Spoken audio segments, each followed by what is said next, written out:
Hello students, आज का हमारा टॉपिक है इलेक्ट्रिसिटी। क्लास 10th का जो इलेक्ट्रिसिटी चैप्टर है वो आज मैं आपको यहाँ पर करा रहा हूँ और उसका बेसिक मैं यहाँ पर लेकर चलूंगा। देखो, अगर मैं आज इलेक्ट्रिसिटी की बात करता हूँ तो इलेक्ट्रिसिटी पर आज हम टोटली डिपेंड कह सकते हैं कि टोटली हम आज इलेक्ट्रिसिटी पर डिपेंड हो गए हैं।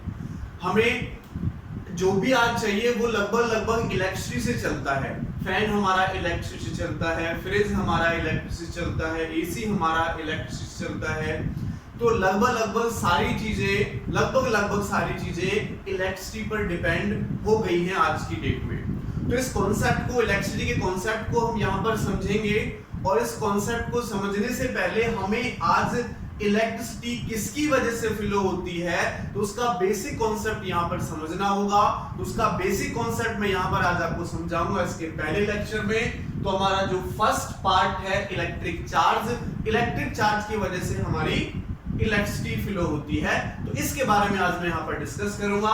तो सुने एंड समझे। यहाँ पर इलेक्ट्रिक चार्ज क्या होता है, इससे पहले एक चीज समझें और आपको हो सकता है पता भी हो ये चीजें बच्चों।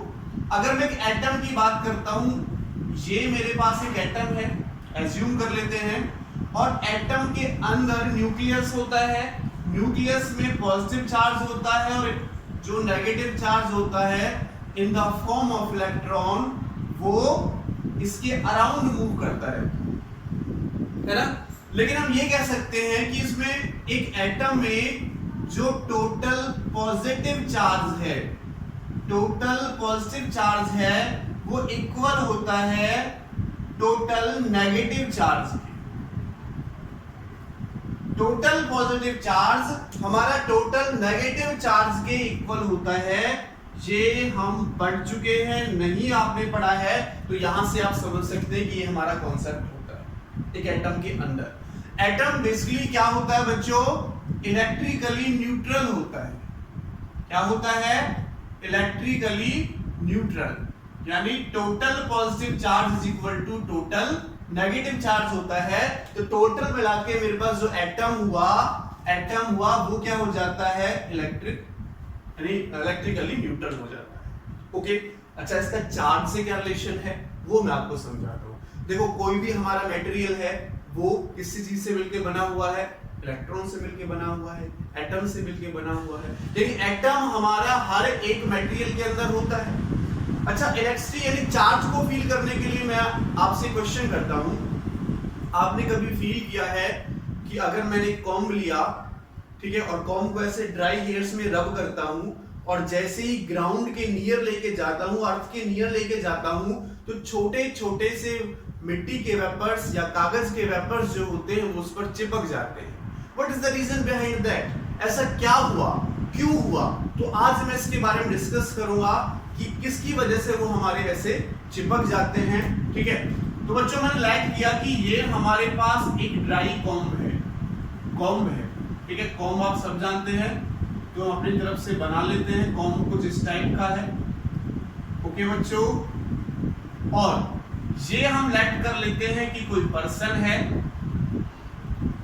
ये हमारे पास कोई पर्सन है,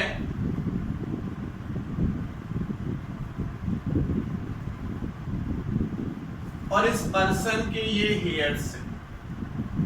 ठीक है, ये हमारे पर्सन के हेयर्स हैं। तो जैसे ही ये कॉम्ब को इन ड्राई हेयर्स में रब करते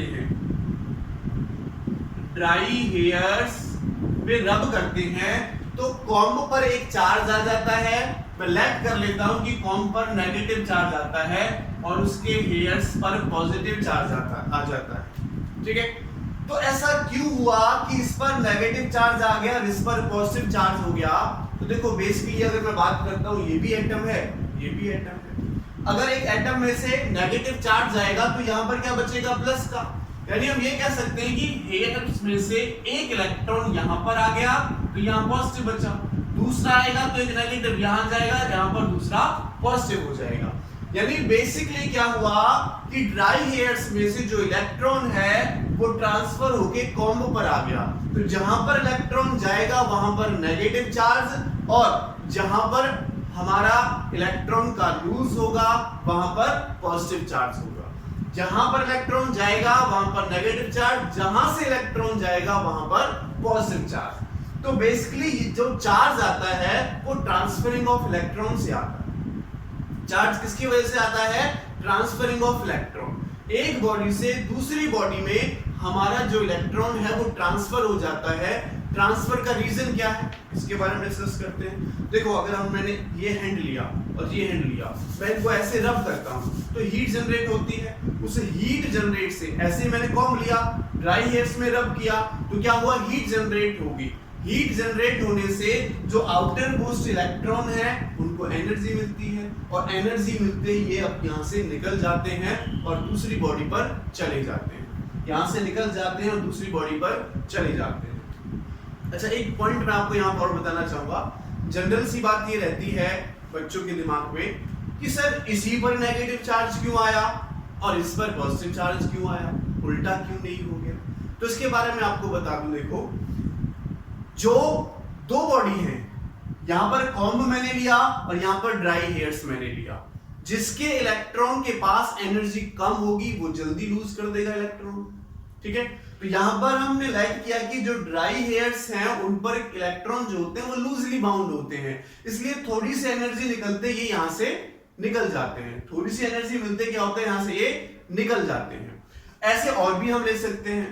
अगर बच्चों में ग्लास रॉड ले लेता हूं, लेट कर लेते हैं कि ये हमारे पास एक ग्लास रॉड है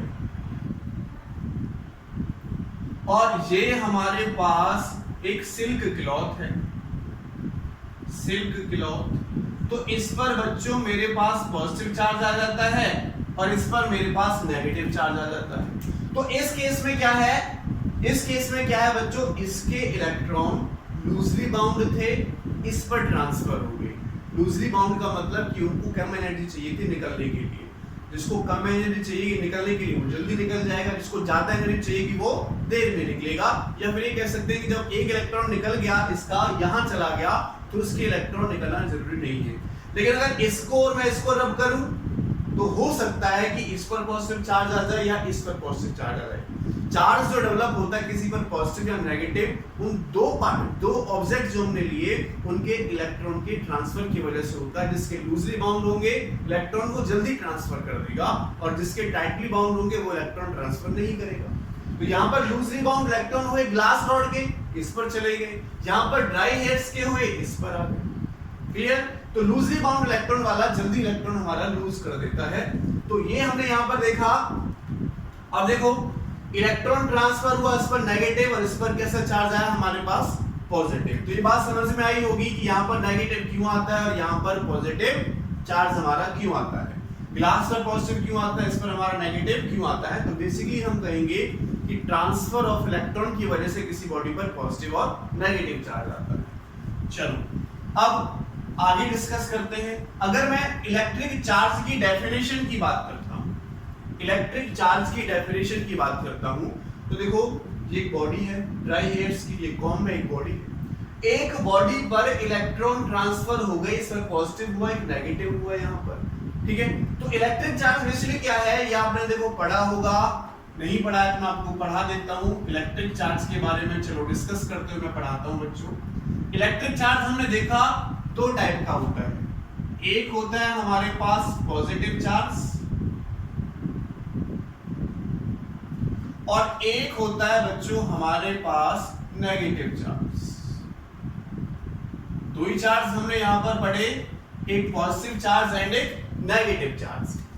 दो टाइप के चार्ज होते हैं, ये हमें बताया था डू फे नाम का एक साइंटिस्ट था, उसने कि चार्ज हमारे दो टाइप के होते हैं, लेकिन उसने नेमिंग नहीं की थी कि एक पॉजिटिव होता है एक नेगेटिव होता है, नेमिंग नहीं कर पाया था, केवल बताया था दो टाइप के होते हैं। और जो नेमिंग की थी वो हमारा एक साइंटिस्ट था बेंजामिन फ्रैंकलिन। तो बेंजामिन फ्रैंकलिन ने नेमिंग दे दी थी कि एक पॉजिटिव होता है एक नेगेटिव होता है। पॉजिटिव चार्ज कब आएगा? जब इलेक्ट्रॉन लॉस करेगा। तो लॉस ऑफ इलेक्ट्रॉन देगा पॉजिटिव चार्ज, और यहां पर मैं लिख सकता हूं गेन ऑफ इलेक्ट्रॉन। जो इलेक्ट्रॉन लेगा वो नेगेटिव चार्ज और जो इलेक्ट्रॉन देगा वो पॉजिटिव चार्ज गेन करेगा। ठीक है, अब इसकी एक प्रॉपर्टी आती है, बच्चों, और भी प्रॉपर्टी है वो डिस्कस करूंगा। मैं पहले एक प्रॉपर्टी डिस्कस कर लेता हूं। फर्स्ट प्रॉपर्टी क्या कहती है, like charge repel each other, ठीक है। लाइक चार्ज रिपेल ईच मतलब जो एक टाइप के चार्ज होंगे, जैसे पॉजिटिव है तो ये इससे दूर भागेगा, ये इससे दूर भागेगा, ठीक है। नेगेटिव दूर भागेंगे। Like charge repel each other and unlike charge attract each other. यानी अगर नेगेटिव है और पॉजिटिव है तो नेगेटिव पॉजिटिव को अपनी तरफ अट्रैक्ट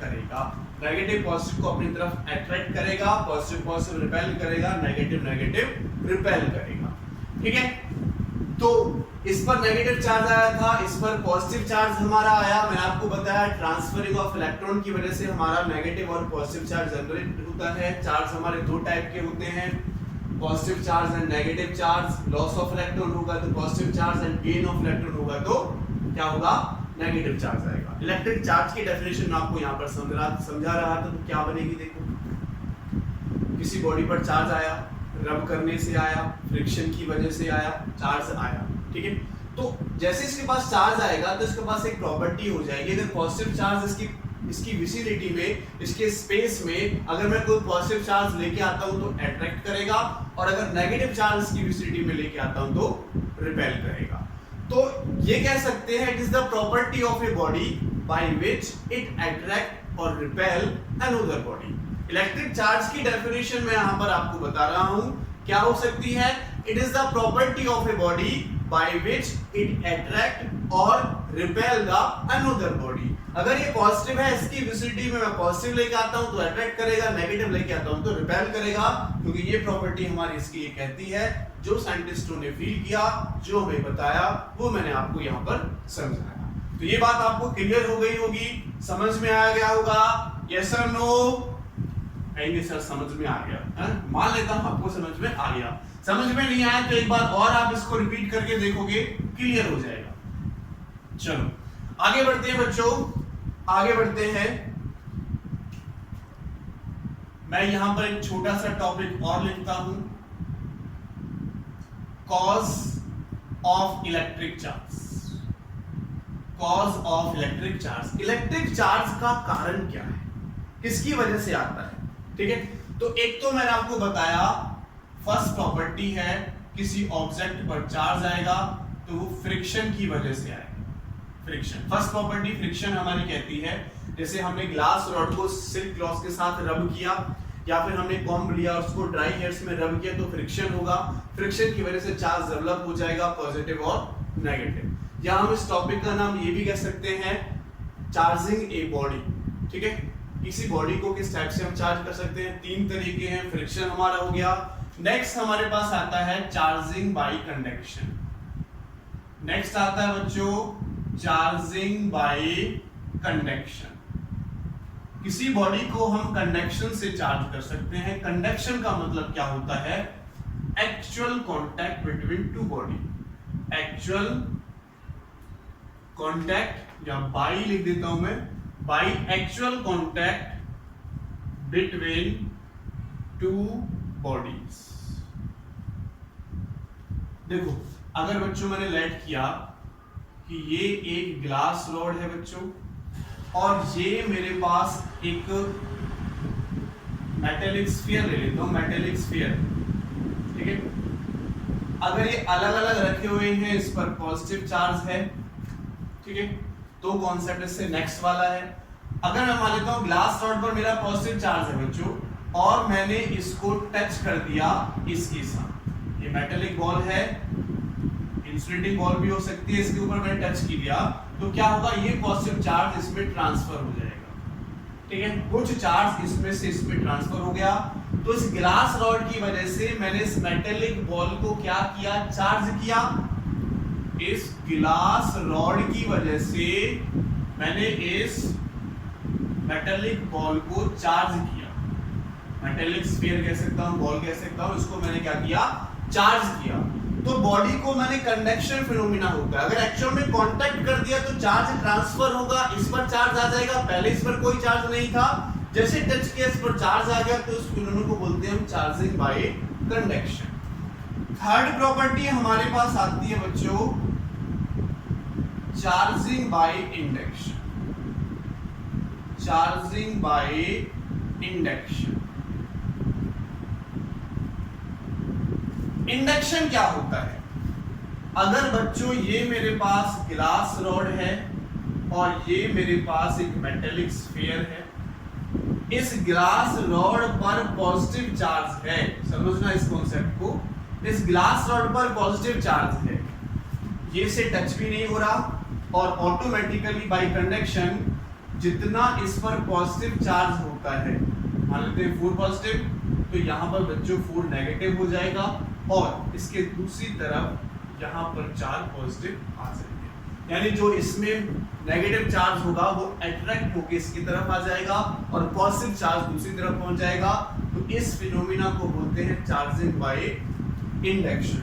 यहां पर क्या, एक्चुअल कांटेक्ट, यहां पर बोल सकते हैं विदाउट एक्चुअल कांटेक्ट, बिना किसी एक्चुअल कांटेक्ट के जो चार्ज आएगा उसको बोलेंगे हम चार्जिंग बाय इंडक्शन, और जो कांटेक्ट से चार्ज आएगा उसको बोलेंगे चार्जिंग बाय कंडक्शन। क्या बोलेंगे उसको? Charging by conduction. क्लियर बच्चों? तो इस 3 तरीके से हम किसी बॉडी को चार्ज कर सकते हैं, फ्रिक्शन से, चार्जिंग बाय कंडक्शन से एंड चार्जिंग बाय इंडक्शन से। ओके, चलो आगे चलते हैं। अब हम इसकी कुछ प्रॉपर्टीज की तरफ चलते हैं बच्चों, कुछ प्रॉपर्टीज के बारे में डिस्कस करते हैं। Properties of electric charge.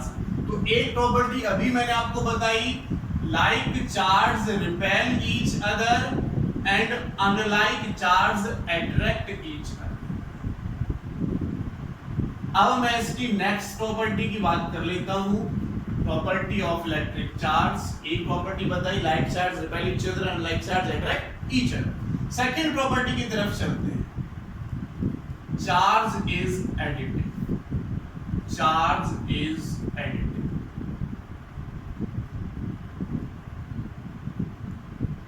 ये क्या कहता है? Total charge on a body is equal to the sum of the individual charges. मतलब क्या है? अगर मैं लेट कर लेता हूं कि ये बॉडी है बच्चों मेरे पास, यहां पर माइनस का 2q चार्ज पड़ा हुआ है, यहां पर प्लस का 2q चार्ज पड़ा हुआ है, प्लस का 4q चार्ज पड़ा हुआ है, माइनस का 3q चार्ज पड़ा हुआ है, माइनस का या प्लस का q चार्ज पड़ा, ऐसे बहुत सारा चार्ज बॉडी पे रखा हुआ है। मैंने यहां से फ्रिक्शन कर दिया, यहां चार्ज आ गया, यहां फ्रिक्शन कर दिया, यहां चार्ज आ गया, यहां फ्रिक्शन, ऐसे हर एक पॉइंट पर फ्रिक्शन करके चार्ज आ गया। तो चार्ज इज एडिटिव का मतलब क्या कहता है कि इस बॉडी पर जो टोटल चार्ज होगा, total charge on a body, total charge on a body is equal to the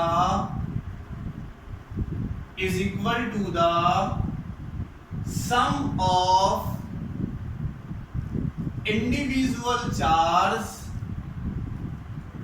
on the body. Individual charge on the body. ठीक है, टोटल चार्ज अगर मैं कैपिटल Q मान लेता हूं तो क्या होगा, सबका हमें सम करना पड़ेगा। -2q plus 2q minus 3q plus 4q and plus q, सबको ऐड करो, -2q से कट जाएगा, ये 5q बनेगा, ये -3q बनेगा, तो प्लस का 2q इस पर टोटल चार्ज आ जाएगा। तो इस प्रॉपर्टी को कहते हैं चार्ज इज एडिटिव। इस प्रॉपर्टी को क्या कहते हैं बच्चों हम? चार्ज कैसा है हमारे पास? एडिटिव है, चार्ज को हम ऐड कर सकते हैं। ठीक है, ये सेकंड प्रॉपर्टी थी हमारी, रब कर रहा हूं मैं इसको, नोट कर लो, नोट कर लेना, सेकंड प्रॉपर्टी थी। अब हम चलते हैं इसकी थर्ड प्रॉपर्टी की तरफ। थर्ड प्रॉपर्टी हमारी क्या कहती है? Charge is conservative. Third property कहती है charge is conservative. Charge conservative है, कंजर्वेटिव का मतलब कांस्टेंट है। किसी बॉडी पर जो टोटल चार्ज है वो कंजर्व रहता है। तो डेफिनेशन बनेगी total charge on a body is remains constant और conserve. Total charge on a isolated system भी कह सकते हैं, total charge on a system या isolated system remains constant. Isolated system का मतलब क्या है देखो, तो बच्चों मैंने इनिशियली लाइट किया, कोई भी दो ऑब्जेक्ट मान सकते हैं, ये मैंने ग्लास रॉड ले ली और ये मैंने सिल्क क्लॉथ ले लिया। क्या है बच्चों, ये सिल्क क्लॉथ और ये क्या है, ग्लास रॉड। ये अगर आउटर का कोई भी चीज, आउटर की बच्चों कोई भी चीज इनको अफेक्ट नहीं करती है, तो इस पूरे सिस्टम को, इन दोनों को मिलाकर मैं बोलूंगा ये आइसोलेटेड सिस्टम। Isolated system. यहां पर अगर चार्ज की बात हो रही है तो बाहर का कोई भी चार्ज अगर इनको इफेक्ट नहीं करता है तो ये आइसोलेट है। किससे आइसोलेट है? चार्ज से आइसोलेट है। बाहर का चार्ज इनको अफेक्ट नहीं करेगा। तो देखो इस पर कोई चार्ज नहीं है, इस पर कोई चार्ज नहीं है, तो अगर मैं इनकी बात करता हूं तो देखो टोटल चार्ज क्या है, टोटल चार्ज क्या है बच्चों? 0, कोई चार्ज नहीं। अब मैंने क्या किया, इस ग्लास रॉड को सिल्क क्लॉथ के साथ रब किया। जैसे मैं रब करूंगा तो इससे इलेक्ट्रॉन इस पर ट्रांसफर होंगे, इससे इलेक्ट्रॉन इस पर ट्रांसफर होंगे। मान लेते हैं कि ग्लास रॉड से 3 इलेक्ट्रॉन मेरे इस सिल्क क्लॉथ पर ट्रांसफर हो गए, इस सिल्क क्लॉथ पर ट्रांसफर हो गए। तो 3 पॉजिटिव इस पर आ जाएगा और 3 नेगेटिव इस पर आ जाएगा।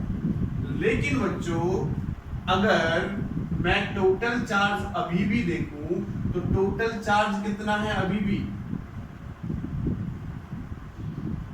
0 है, 0 है। 3 पॉजिटिव 3 नेगेटिव, अगर अपने इलेक्ट्रॉन वापस ले ले, 3 पॉजिटिव 3 नेगेटिव ऐड करेंगे तो 0। ये पूरा सिस्टम है, ये पूरा सिस्टम है। पूरे सिस्टम पर पहले भी 0 था, पूरे सिस्टम पर 3 पॉजिटिव 3 नेगेटिव ऐड करेंगे तो 0 आएगा। अभी भी क्या है? 0 है। तो ये प्रॉपर्टी हमारी कहती है चार्ज इज कंजर्वेटिव, यानी total charge on a body is, total charge on isolated system is constant. एक आइसोलेटेड सिस्टम पर टोटल चार्ज क्या रहता है? हमारा कांस्टेंट रहता है। क्लियर? बात समझ में आ गई होगी आपको। ये हमारे पास इसकी थर्ड प्रॉपर्टी थी। अब मैं इसकी फोर्थ प्रॉपर्टी की तरफ चलता हूं। ठीक है, फोर्थ प्रॉपर्टी की तरफ चलता हूं। क्वांटाइजेशन ऑफ चार्ज, टॉपिक का नाम है, अच्छा टॉपिक है, quantization of charge.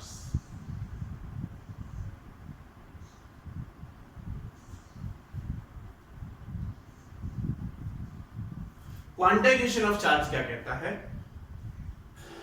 Total charge on a body is equal to the integral multiple of basic unit of charge. क्या कहता है? सुने मेरी बात बच्चों, अगर एक बॉडी है, मैंने लाइट की, मेरे पास एक बॉडी है, ठीक है, और इस बॉडी पर नंबर ऑफ इलेक्ट्रॉन हमारे होंगे, इस बॉडी पर नंबर ऑफ इलेक्ट्रॉन होंगे। जैसे मैंने रब किया तो रब करने के बाद मैंने लाइट कर दिया कि यहां से यहां पर इलेक्ट्रॉन आ गए, इस टाइप से काफी इलेक्ट्रॉन आ गए, 5 इलेक्ट्रॉन एज्यूम कर लेता हूं, 5 इलेक्ट्रॉन आ गए।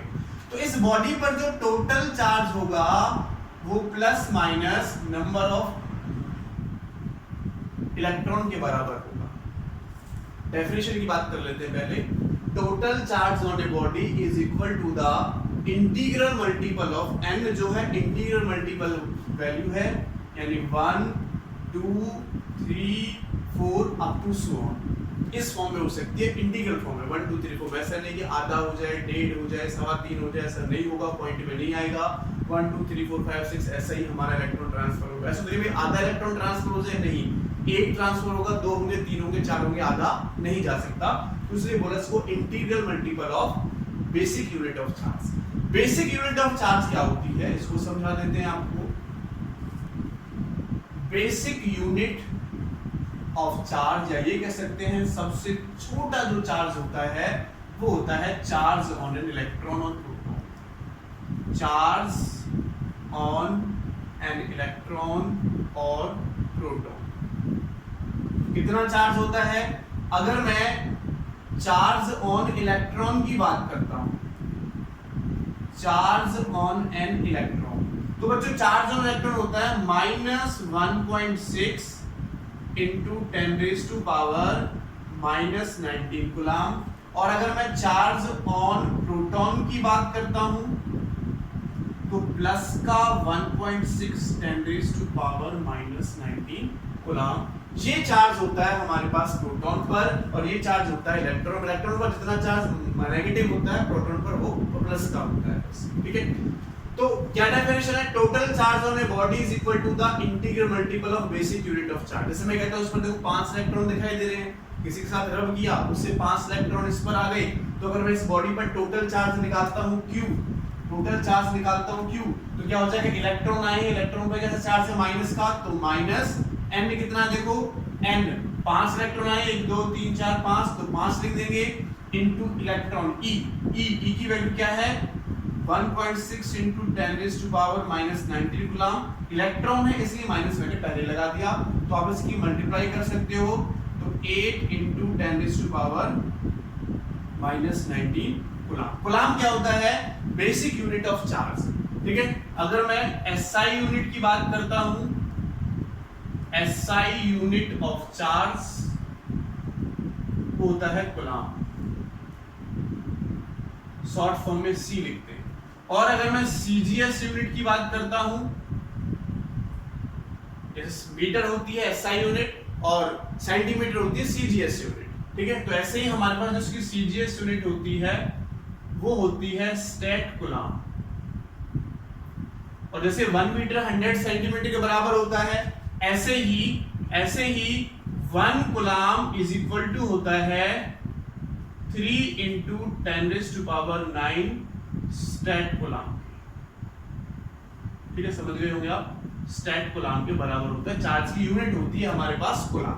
तो मैंने कूलम लगाया क्योंकि चार्ज निकाल रहे हैं, चार्ज की यूनिट होती है, इसलिए बच्चों मैंने कूलम इसके पीछे अप्लाई किया। ओके, तो टोटल चार्ज किसी बॉडी पर क्या होगा? उस पर कितने नंबर ऑफ इलेक्ट्रॉन ज्यादा है, कितने नंबर ऑफ इलेक्ट्रॉन की कमी है, कितने नंबर ऑफ इलेक्ट्रॉन की डेफिशिएंसी है, कितने नंबर ऑफ इलेक्ट्रॉन की एफिशिएंसी है, वही उस बॉडी का क्या होगा? टोटल चार्ज होगा। डेफिनेशन दोबारा सुन ले, total charge on a body is integral multiple of basic unit of charge. Basic unit of charge कौन है? चार्ज ऑन एन इलेक्ट्रॉन और charge on an proton. Clear है? बात समझ में आई? ठीक है, ये बात आपको क्लियर हो गई होगी। अब कुछ न्यूमेरिकल देखते हैं हम इस टॉपिक पर, इस फॉर्मूले पर कुछ न्यूमेरिकल्स देखते हैं, क्वांटाइजेशन ऑफ चार्ज पर, फिर अपने नेक्स्ट टॉपिक की तरफ चलेंगे। तो बच्चों मेरा क्वेश्चन है आपसे, what is the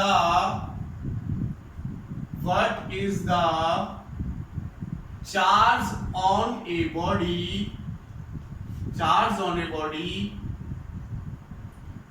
which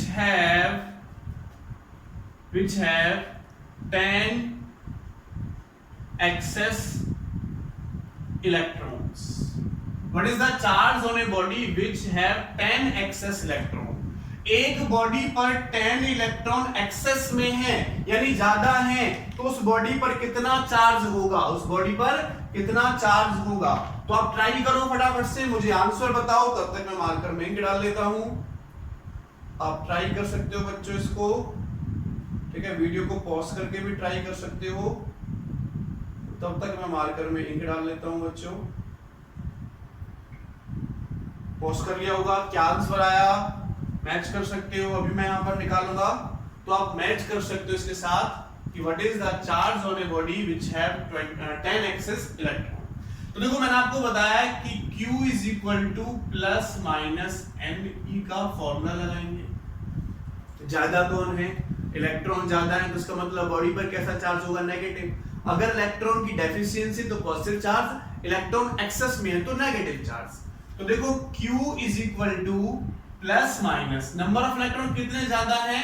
10। Electron ज्यादा है इसलिए नेगेटिव लगा देता हूं, और चार्ज क्या होता है? 1.6 10⁻⁻⁹ कूलम। इसकी मल्टीप्लाई इसके साथ करोगे तो 16 इंटू 10⁻⁻⁻19 कूलम या 1.6 10⁻⁻⁻18 कूलम, ये भी आप लिख सकते हैं, ये भी आप बच्चों लिख सकते हो। तो ये मेरे पास चार्ज आ गया निकल कर, ठीक है, निकाल लियो, जिन्होंने निकाला उनका मैच कर रहा होगा। चलो नेक्स्ट क्वेश्चन लेते हैं हम यहां पर, find the number of electrons in 2 coulomb charge. 2 coulomb charge में कितने नंबर ऑफ इलेक्ट्रॉन्स होंगे, अब आपको ये निकालना है। 2 कूलम चार्ज में कितने नंबर ऑफ इलेक्ट्रॉन्स होंगे बच्चों, अब आपको ये फाइंड आउट करना है। तो कैसे फाइंड आउट करोगे, find the number of electrons in 2 coulomb charge. 2 coulomb charge में कितने नंबर ऑफ इलेक्ट्रॉन्स होंगे। देखो अब हमें क्या गिवन है बच्चों, Q गिवन है, कितना 2 कूलम। इलेक्ट्रॉन पर चार्ज हो, इलेक्ट्रॉन चार्ज की वैल्यू पता है 1.6 10⁻⁻19 कूलम। नेगेटिव होता है, अंडरस्टूड है, नेगेटिव जरूरत पड़ेगी तो लगा देंगे, माइनस का शो करेगा, वरना हमें क्या नंबर ऑफ इलेक्ट्रॉन्स निकालने, n की वैल्यू निकालनी है। नेगेटिव आए पॉजिटिव आए तो नंबर ही रहता है, कितने नंबर ऑफ इलेक्ट्रॉन्स है। देखो फॉर्मूला क्या है, Q = Ne। अब क्या निकालना है, n निकालना है, तो Q/E हो जाएगा। Q की वैल्यू कितनी है देखो 2 कूलम, E की वैल्यू कितनी है 1.6 × 10⁻⁻19 कूलम। इसको जब आप सॉल्व करोगे तो ये आएगा 2 × 6.28 प्लस का 18 कूलम, प्लस के 18 इलेक्ट्रॉन, नंबर ऑफ इलेक्ट्रॉन, ठीक है। इतने नंबर ऑफ इलेक्ट्रॉन आएंगे, इसकी मल्टीप्लाई इसके साथ कर लोगे, लगभग मैं सोच रहा हूं 25 आई थिंक आएगा। तो आप कैलकुलेशन कर सकते हो, 1/1.6 करोगे 10⁻19 ऊपर जाएगा, तो ये आएगा, इसको आगे कैलकुलेट कर सकते हो कितने नंबर ऑफ इलेक्ट्रॉन हमारे 2 कूलम चार्ज में होंगे। क्लियर बात समझ में आई, और बोलो बच्चों समझ में आया सबको। यस सर, सबको समझ में आया। चलो बच्चों अब आगे बढ़ते हैं, एक और प्रॉपर्टी हम कर लेते हैं, एक और प्रॉपर्टी की हम बात कर लेते हैं। टॉपिक का नेम है Coulomb's law.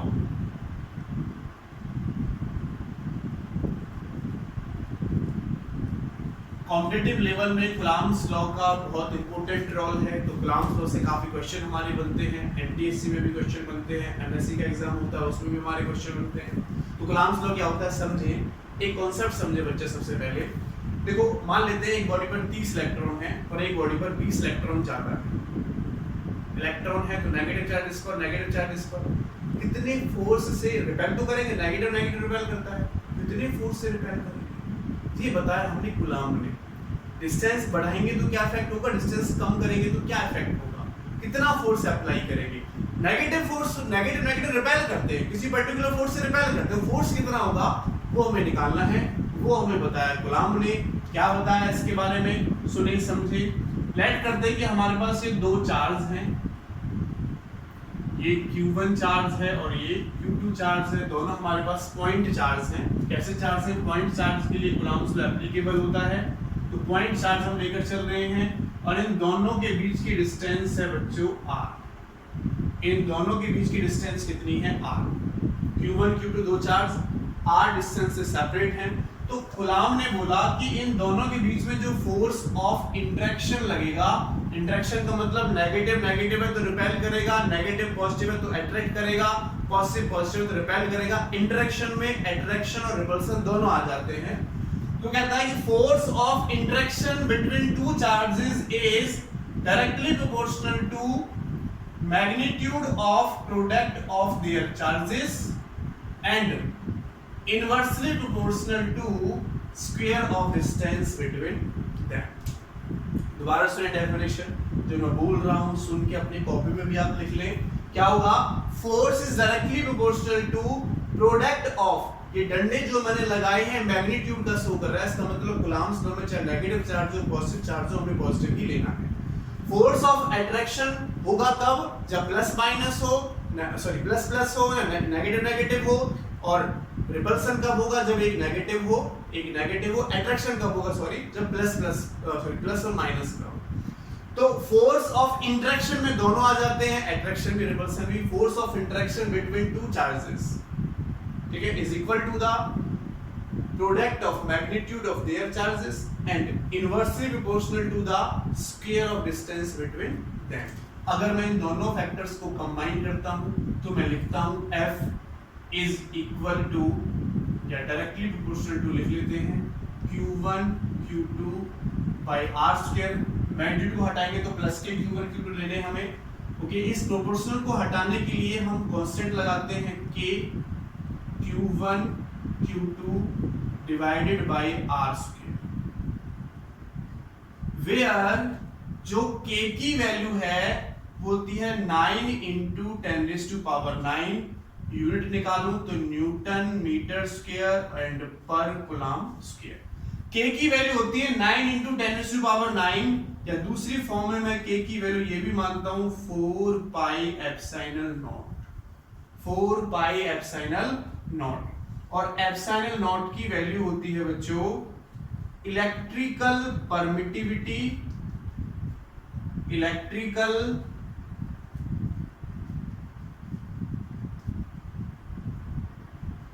Permittivity for free space, electrical permittivity for free space. इसका मतलब क्या है कि अगर मैंने दोनों चार्जेस फ्री स्पेस में रखे जहां पर एयर भी नहीं है, वैक्यूम है, तो तब हम इसका यूज करते हैं और इसकी जो वैल्यू निकल कर आती है वो होती है 8.85 into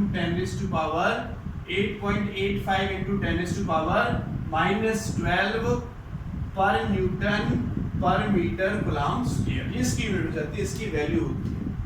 लेकिन अगर इन दोनों के बीच में मैं मीडियम प्लेस कर देता हूं तो वो डाइलेक्ट्रिक कांस्टेंट का कांसेप्ट आ जाता है, ठीक है। उसके बारे में डिस्कस करेंगे अभी थोड़ी देर बाद। तो कूलम्ब्स लॉ हमारे पास बना K Q1 Q2 बाय R स्क्वायर। चलो वो भी मैं साथ साथ डिस्कस कर लेता हूं। K हमारे पास होता है डाई इलेक्ट्रिक कांस्टेंट। क्या होता है बच्चों? डाई इलेक्ट्रिक कांस्टेंट होता है K, ठीक है। और ये हमारे पास होता है ratio of electrical permittivity in a medium to the electrical permittivity in free space. ये जो सिंबल मैंने लिखा है एप्सिलॉन बोलते हैं, 0 लगाया है एप्सिलॉन नॉट, एप्सिलॉन m, ये मीडियम के लिए होता है और ये हमारे पास किसी फ्री स्पेस के लिए होता है। तो एप्सिलॉन m की वैल्यू क्या हो जाएगी? K epsilon not. अगर फ्री स्पेस है तो यहां पर लगेगा एप्सिलॉन नॉट, और अगर फ्री स्पेस नहीं है, कोई मीडियम रखा हुआ है, मान लेते हैं दोनों के बीच में कोई वाटर रख रखा है हमने, कोई और मीडियम रखा हुआ है, तो तब एप्सिलॉन m हो जाएगा। और एप्सिलॉन m की वैल्यू क्या होगी? K एप्सिलॉन नॉट, जो हम यहां पर यूज कर सकते हैं। तो दूसरा फॉर्मूला मैं ये भी कह सकता हूं कि अगर K की वैल्यू ये वाली उठाकर मैं यहां पुट कर देता हूं तो F इक्वल टू हो जाएगा 1/4 pi epsilon not Q1 Q2 upon R। आपके सीबीएसई सिलेबस में केवल यही फॉर्मूला ज्यादा यूज होता है, लेकिन थोड़े से हाई लेवल पर, एनडीएससी लेवल पर हम इस फॉर्मूले से और ये वाला कॉन्सेप्ट जो मैंने आपको बताया इसका भी वहां पर यूज करते हैं। तो ये कूलम्ब्स लॉ बोला जाता है, सिंपल। ये फॉर्मूला जो होता है कूलम्ब्स लॉ बोला जाता है, कूलम्ब्स लॉ। कूलम्ब साइंटिस्ट ने उन्होंने लॉ दिया था, इसलिए कूलम्ब्स लॉ बोला जाता है। F = K Q1 Q2 upon R square. ये आप याद रखेंगे। चलो अब इस फॉर्मूले पर हम कुछ न्यूमेरिकल देखते हैं। इस फॉर्मूले पर हम कुछ न्यूमेरिकल देखते हैं बच्चों, फिर आगे बढ़ते हैं। फॉर्मूला याद रहेगा F = K Q1 Q2 upon R square. F = K Q1 Q2 upon R square. या मैं यहां लिख देता हूं F = K Q1 Q2 बाय R स्क्वायर। एक बार मैं चेक कर लेता हूं कि हमारा कैमरा चल रहा है। यस, कैमरा हमारा चल रहा है। चलो कूलम्ब्स लॉ पर कुछ न्यूमेरिकल करते हैं। क्वेश्चन फर्स्ट, देखो मैंने लेट किया कि ये मेरे पास एक चार्ज है Q1, ये मुझे दे रखा है 10 माइक्रो कूलम्ब का, और ये मुझे दूसरा चार्ज दे रखा है Q2, ये है 20 माइक्रो कूलम्ब का। इन दोनों के बीच की डिस्टेंस है 0.5 × 10⁻³ मीटर। ठीक है, मिलीमीटर भी बोल सकता था मैं इसको, मिली की वैल्यू 10⁻³ ये जो सिंबल मैंने लगाया सिंबल ये होता है बच्चों हमारे पास माइक्रो और इसकी वैल्यू होती है 10⁻⁶। एक बच्चों नैनो होता है, ठीक है, स्मॉल n से उसको रिप्रेजेंट करते हैं तो 10⁻⁹ यही मिली माइक्रो और नैनो ही ज्यादा आपके में यूज होगा। तो ये तीनों मैंने आपको बता दिए हुए, नैनोमीटर आता है तो 10⁻⁹, मिली आएगा तो मीटर, माइक्रो आएगा तो 10⁻⁶, हम उसकी जगह पुट कर देंगे। ये हमें दे रखा है फाइंड द, क्वेश्चन कहता है find the force between Q1 and Q1 और Q2 के बीच में आप फोर्स निकालो, तो निकाल सकते हैं, सिंपल है बच्चों। कैसे निकालोगे? F = K Q1 Q2 upon r² ये फॉर्मूला होता है, ठीक है, वैल्यू पुट करनी है बस। F = K की वैल्यू देखो अभी बताई थी मैंने 9 × 10⁹ बैक प्लस में जाके देखो 9 × 10⁹ वैल्यू मैंने बताई थी इसकी होती है। Q1 की वैल्यू कितनी है 10 माइक्रो और माइक्रो की वैल्यू -6 पुट कर देंगे माइक्रो की जगह पर। Q2 की वैल्यू कितनी है 20 माइक्रो 10⁻⁶ पुट कर देंगे। डिस्टेंस कितना है 0.5 का स्क्वायर यानी 2 टाइम्स हम लिख देंगे 0.5 एंड 0.5 सॉरी 0.5 एंड 0.5 into 10⁻⁻3 ये 6 कट जाएगा। आगे देखो F = अच्छा मैं लिख रहा हूं, ध्यान से सुनना मेरी बात, 9 है, 9 2 ज़ा 18 और जो इसकी 0 है वो मैं इसके साथ लगा रहा हूं, क्या लगा सकते हैं, कोई दिक्कत है भाई, हमने 100 लिख दिया यहाँ पर और इनटू 10⁻⁹ और 10⁻⁶ को सॉल्व करो 10⁻³ आ जाएगा, 10⁻³ आ जाएगा। आगे देखो डिवाइड में 0.5 into 0.5 बचेगा तो 0.5 या 0.5 करेंगे तो 0.25 हो जाएगा या 0.025 होगा तो 0.25 हो जाएगा, है ना। 2 0 ऊपर लगा सकते हैं, हटाएं तो 2 0 ऊपर लगा सकते हैं, चलो हटा देते हैं इसको, 2 0 ऊपर लग जाएंगे, इस पॉइंट को अगर हम हटा देते हैं तो ये 4 बार कट जाएगा। 18 4 जा कितने होते हैं बच्चों 72, तो 72 into 10⁵ हो जाएगा, तो 0 इसमें और ऐड हो जाएंगी और हम लिख सकते हैं 7.2 into 10⁻⁶ न्यूटन फोर्स हमारा इन दोनों चार्जेस के बीच में अप्लाई होगा। इतना फोर्स हमारा इन दोनों चार्जेस के बीच में अप्लाई होगा, तो ये आप यहां से कैलकुलेट कर सकते हैं, ठीक है, सिंपल सा ही है हमारे पास, ज्यादा हार्ड नहीं था। आगे चलते हैं, देखो अच्छा ये हमारे पास एक फॉर्मूला निकल के आया था K = Q1 Q2 upon r²। यहां से हमें क्या दिख रहा है कि F is directly proportional to है प्रोडक्ट ऑफ चार्जेस और इनवर्सली प्रोपोर्शनल है r² के, इनवर्सली प्रोपोर्शनल है r²। इसका मतलब क्या कहता है, R जितना ज्यादा होगा फोर्स उतना कम होगा, R जितना ज्यादा होगा फोर्स उतना कम होगा। और दूसरा मैं कह सकता हूं कि चार्ज जितने बड़े होंगे फोर्सेस उतने ज्यादा होंगे। तो एक मैं न्यूमेरिकल यहां पर कर लेता हूं, क्वेश्चन मैं आपको दे रहा हूं, सुनेंगे समझेंगे। Find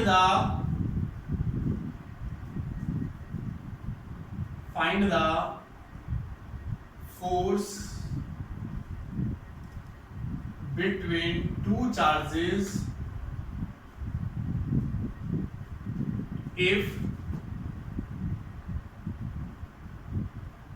distance between them is